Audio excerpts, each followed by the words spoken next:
Kalau masalah salafi wahabi ini istilah, ya Allah, ini fitnah teman-teman sekalian. Ini fitnah. Dari mana istilah wahabi ini, dari mana istilah salafi ini? Ini fitnah. Setiap sebagian teman-teman kita yang berpegang pada sunnah Nabi SAW sering mengatakan kita kembali kepada pemahaman salaf. Pemahaman salaf maksudnya sahabat. Salaf itu orang terdahulu.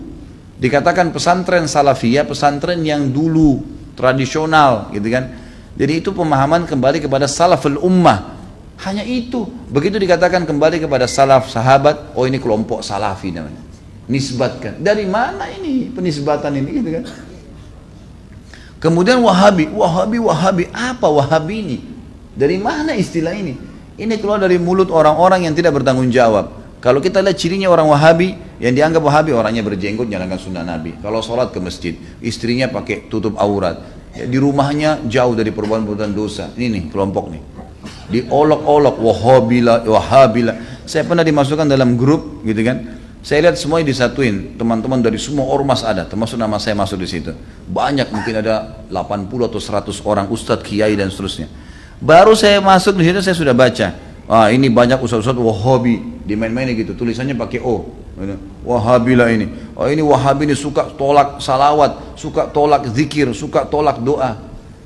Saya berpikir kalau saya mau tanggapin, ini 80 orang, 100 orang di situ, kemudian akan habis waktu saya menyita di situ. Sudahlah, saya keluar, minta maaf, saya nggak ada urusannya di sini, saya keluar.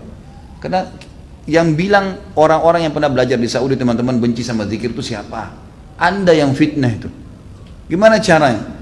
Orang yang belajar di Madinah, di Masjid Nabawi, di Mekah, zikir kepada Allah. Bahkan mereka paling banyak zikirnya kepada Allah. Mereka paling banyak zikir, tapi zikirnya pakai adab, nggak teriak-teriak, gitu kan? Nggak karang-karang. Apa yang Nabi SAW ajarin itu yang disebutin. Adab sama Allah, subhanallah, subhanallah. Dilakukan, bukan tidak dilakukan. Tapi tidak ada subhanallah, alhamdulillah.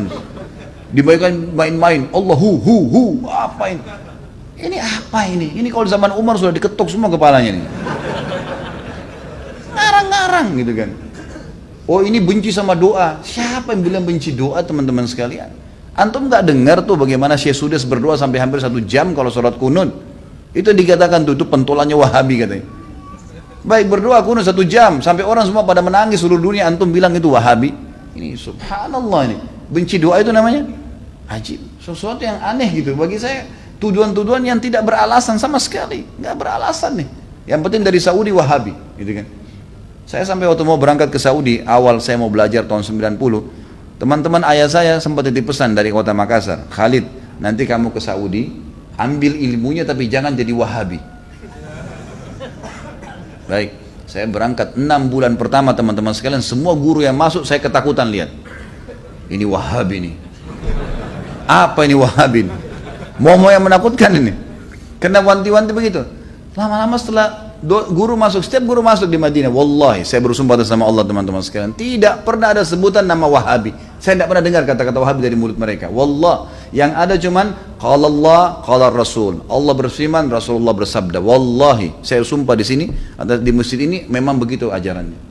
Begitu ajarannya, qala Allah, qala Rasul. Qala Allah, qala Rasul selalu. Atau diikuti dengan penjelasan Ibnu Abbas, sahabat, Ibnu Umar, sahabat. Nih pemahamannya mereka, ini pemahamannya sahabat tentang ayat ini, tentang hadis ini. Itu yang kita pelajarin. Dan kalau ada masalah fikih didatangkan 4 madhab semua. Imam Syafi'i bilang begini ini dalilnya, Imam Ahmad bilang begini ini dalilnya, Imam Malik bilang begini, Abu Hanifah begini dalilnya. Jelas, semuanya begitu. Setelah 6 bulan saya berpikir, kok saya harus takut dengan orang-orang seperti ini ilmu semua disampaikan, gitu kan? Ilmu semua. Dan bagaimana mempertemukan antara ambil ilmunya, jangan jadi wahabi. Bagaimana memahami?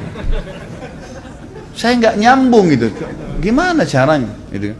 Teman-teman sekalian, saya kasih jawaban secara akal sehat. Rasulullah SAW lahir di mana? Di Mekah. Ya, 13 tahun fase turunnya ayat-ayat Makkiyah di mana? Di Mekah. Baik, setelah itu Nabi SAW hijrah ke Madinah. Berapa tahun Nabi di Madinah? 10 tahun. Sampai meninggal kan? Kuburannya ada di sana. Demi Allah, Mekah sama Madinah markas Islam. Ada orang mengatakan itu markas Wahabi, markas ini tempat Nabi mu lahir dan mati. Kok gimana sih?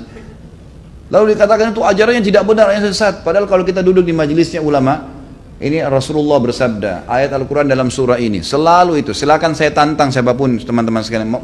Bukan tantang. Saya ajak anda kalau lagi umrah, yang mengatakan Wahabi, tolong anda datang ke Masjid Nabawi, Masjid Haram Mekah, duduk di majelisnya salah satu ulama situ. Coba dengarin apa yang mereka bilang. Coba jangan, atau mau bertanya silakan. Pasti mereka jawab, hukumnya qala Allah berfirman surah ini, Rasulullah bersabda begini. Itu isinya. Itulah yang mereka bilang Wahabi. Ini kemurnian agama teman-teman sekalian. Dan kalau anda tidak pertahankan kemurnian agama, lalu siapa yang mau pertahankan? Ini aneh sekali gitu. Ini luar biasa, sebenarnya harus diluruskan. Mudah-mudahan Allah berikan hidayah ya. Banyak orang Islam yang tidak faham, ya, dia kukunya masih panjang, sholatnya masih Senin Kamis, ikut-ikutan Wahabi juga. Bukannya belajar, bukannya nanya, malah ikut-ikutan. Ini fitnah di tengah-tengah kaum muslimin. Kata Nabi SAW, Yahudi terpecah 71 golongan, Nasrani 72, umatku 73, semuanya di neraka. Mampir neraka dulu, nanti masuk surga iya. Kecuali satu, nggak pakai lewat neraka masuk surga. Kata para sahabat sudah tanya, siapa itu ya Rasulullah? Apa kata Nabi? Yang berpegang pada sunnahku dan sahabatku. Nah ini yang selalu ditunjuk Salafi, Wahabi, ini yang selalu berkata Rasulullah bersahabat. Ini orang yang berpegang pada kemuliaan Islam. Teman-teman sekalian, berhenti dalam masalah istilah-istilah seperti ini. Ini bahaya, memperpecah umat dan macam-macam. Saya lihat beberapa di cuplikan YouTube saya, ada kata-kata di bawah. Oh ini pentulannya Wahabi nih. Ini mungkin ISIS nih. Nah ini mungkin ini nih. Ini mungkin ini nih. Padahal orang itu tidak kenal saya.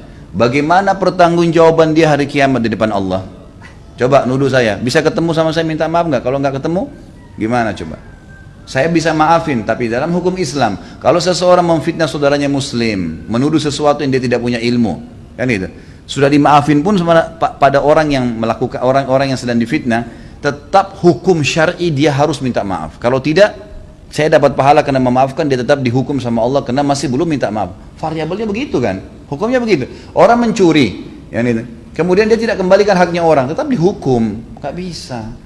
Maka teman-teman berhenti dari fitnah ini. Kita ikut-ikutan, ini dikatakan teroris, kita juga ikut-ikutan teroris semua.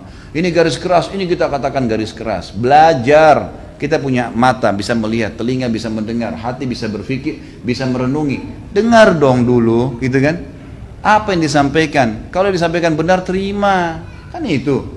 Teman-teman yang dituduh dengan istilah ini hanya betul-betul kembali kepada kemudian Al-Quran dan Sunnah. Itu.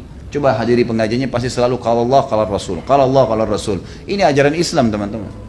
Gak pernah ada perkataan kata kiai saya, kata guru saya, kata gini, kata gitu. Gak pernah. Anda boleh ikuti ceramah saya. Kalau saya pernah katakan ini kata si fulan ini sudah jauh. Kalau Allah, kalau Rasul.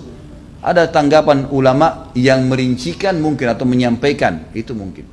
Ini Allahu alam. Mudah-mudahan Allah perbaikin.